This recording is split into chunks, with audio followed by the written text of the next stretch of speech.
A mountain-sized asteroid will skim our sky closer than satellites.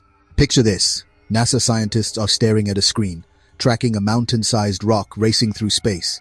And in the data logs, it has earned a nickname that sounds like it came from a horror movie, the God of Chaos. Its real name is Apophis, and it is wider than the Eiffel Tower is tall, tearing through the solar system at roughly 67,000 miles per hour. In 2029, it will pass so close to Earth that it will be nearer than many of our satellites. That is not a dramatic exaggeration. You could fit the entire planet inside the distance between Apophis and Earth during that flyby, but barely. This is not science fiction. This is an object that exists, that has been tracked for years, that has its own page in NASA databases. And for a moment in human history, it will loom in our sky like a moving mountain. Now, here is where the story shifts from fascinating to terrifying. Apophis is not just a harmless passerby, it is a bullet on a cosmic trajectory. And the flyby in 2029 is not the end of the story. There is a region of space near Earth called a gravitational keyhole, a tiny, invisible pocket where Earth's gravity could subtly tug Apophis onto a new path.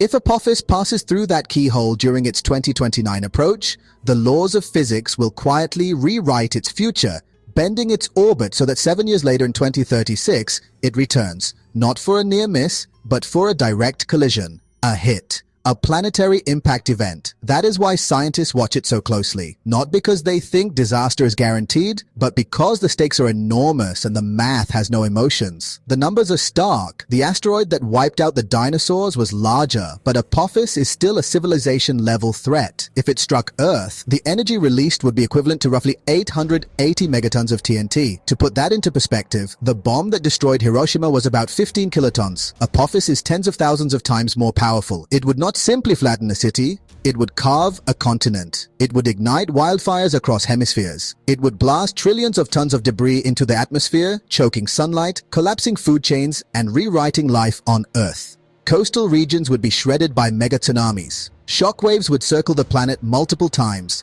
The sky would darken. Temperatures would fall. This is not an explosion you hide from in a bunker. It is a reset button.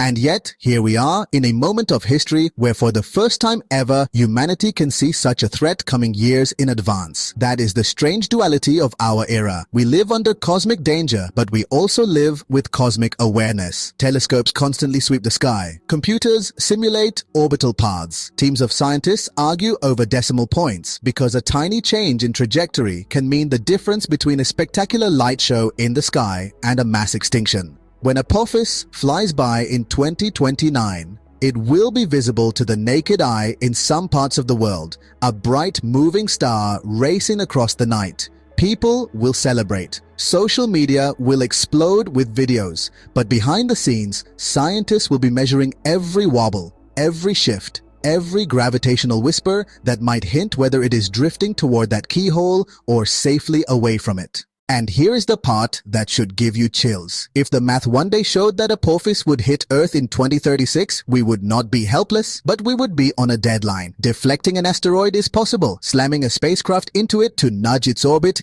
is possible. Using gravity tractors is possible. Even nuclear options are discussed in theoretical models. But all of these solutions need time. Years of preparation, years of testing, years of global cooperation. Space agencies around the world are already planning missions to study Apophis up close, not just out of curiosity, but because knowledge is our only real defense. The more we understand its structure, its density, its spin, the better we can design a plan if we ever need one.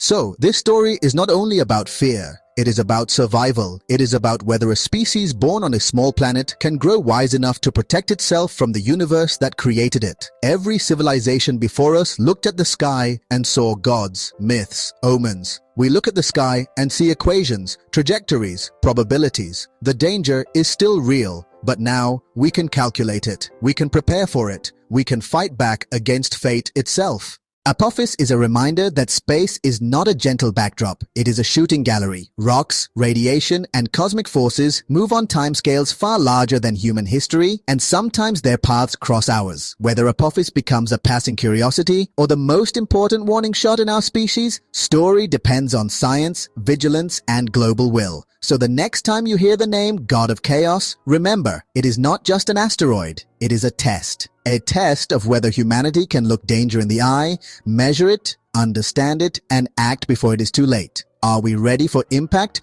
or ready to prevent it? If you want to follow how scientists plan to defend Earth from threats like Apophis, stay tuned, because the future of survival is being written right now.